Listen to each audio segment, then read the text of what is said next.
Trindade? De onde surgiu essa doutrina? Deus é três. O que realmente as Escrituras dizem? Apesar dessa doutrina não constar nas Escrituras Sagradas. Porque são apenas especulações e tradições de homens. Para entendermos isso, precisamos saber o que significa a Trindade.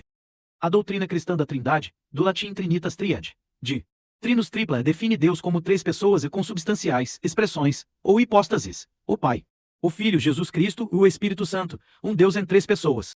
Mas quem impôs essa doutrina? A resposta é simples: Roma cristianizada.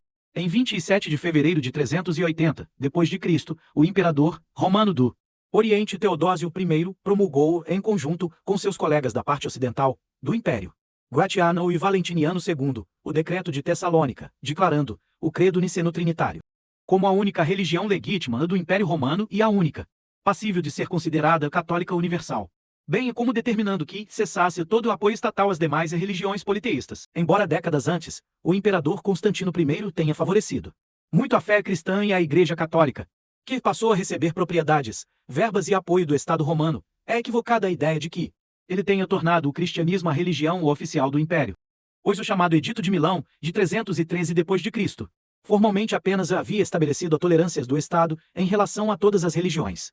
Obviamente, em uma sociedade que se caracterizava pela opressiva presença do Estado em todos os setores, como era o Baixo Império Romano no século IV d.C., a preferência da corte por uma religião específica e o seu fomento estatal, como ocorreu durante toda a dinastia constantiniana, a partir do Edito de Milão, com a breve exceção do reinado de Juliano, o apóstata, só poderia resultar num avanço muito grande dessa religião em detrimento de todas as outras, mas ainda quando essa religião gozava de uma estrutura hierarquizada paralela, que, inclusive, sobrevivera a séculos de clandestinidade.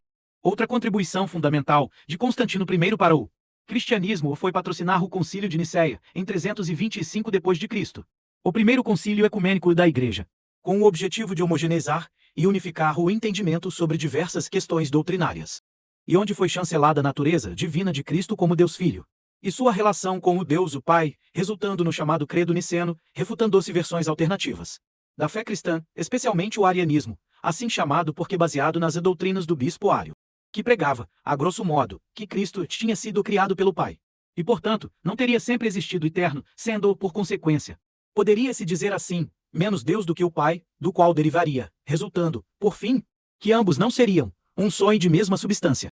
O arianismo chegou a influenciar o imperador Constâncio II e também se espalhou entre os povos bárbaros, especialmente os germânicos godos, vândalos e lombardos, que foram convertidos pelo missionário Ulfilas, um adepto de Ário. Teodósio era um cristão ortodoxo, niceno muito devoto, oriundo da Espanha, onde o credo niceno, como de resto no Ocidente e na importante Igreja de Alexandria, dominava.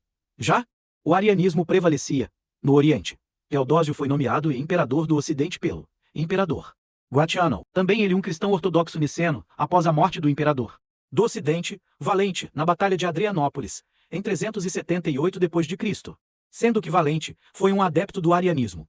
Teodósio e Gratiano, comungando do mesmo credo, sentiram-se à vontade para favorecer a ortodoxia cristã do Concílio de Nicéia e, consequentemente, no dia 27 de fevereiro de 380 d.C., eles promulgaram, juntamente com o colega de Teodósio, no Ocidente, Valentiniano II, que tinha apenas 8 anos, o decreto imperial Cunctus Populus, chamado de Edito de Tessalônica, pelo fato de Teodósio se encontrar nessa cidade, quando de sua edição, o texto, um tanto sombrio, diga-se, de passagem, do decreto é o seguinte: é nossa vontade que todos os diversos povos que são súditos de nossa clemência e moderação devem continuar a professar aquela religião que foi transmitida aos romanos pelo divino apóstolo Pedro, como foi preservada pela tradição fiel, e que agora é professada pelo pontífice Damaso e por Pedro, bispo de Alexandria, um homem de santidade apostólica, de acordo com os ensinamentos apostólicos e a doutrina do Evangelho, que nós creiamos em uma só divindade do Pai, do Filho e do Espírito Santo, em igual majestade e em uma santíssima Trindade. Nós autorizamos que os que obedecerem a essa lei assumam o título de cristãos católicos. Porém, para os outros, uma vez que, em nossa opinião, são loucos tolos, nós decretamos que recebam o nome de ignominioso de heréticos, os quais não deverão ter a presunção de dar aos seus conventículos o nome de igrejas. Eles irão sofrer em primeiro lugar o castigo da condenação divina e, em segundo lugar, a punição que a nossa autoridade, de acordo com a vontade do céu, decidir infligir. Publicado em Tessalônica no terceiro dia das calendas de março.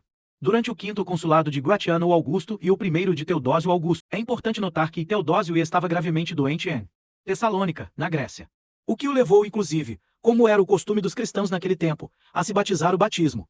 Acontecia no leito de morte, já que todos os pecados eram perdoados, ficando mais fácil para o batizado entrar no céu. Após a edição do decreto Cuncus Populus, Teodósio e Gratiano lançaram-se em uma campanha de perseguição às heresias cristãs e a tomaram uma série de medidas, visando proibir cerimônias e rituais pagãos. Em poucos anos, a crescente intolerância religiosa por parte do cristianismo triunfante desagou na destruição de importantes templos pagãos, como o Serapeum, em Alexandria, entre tumultos que degeneraram em massacres. Por tudo isso, considerasse o Edito de Tessalônica como o ato que reconheceu o cristianismo como a religião oficial do Império Romano. Desde então, o famoso Edito de Tessalônica deu início ao que conhecemos como a Inquisição Católica, ou seja, a Grande Perseguição.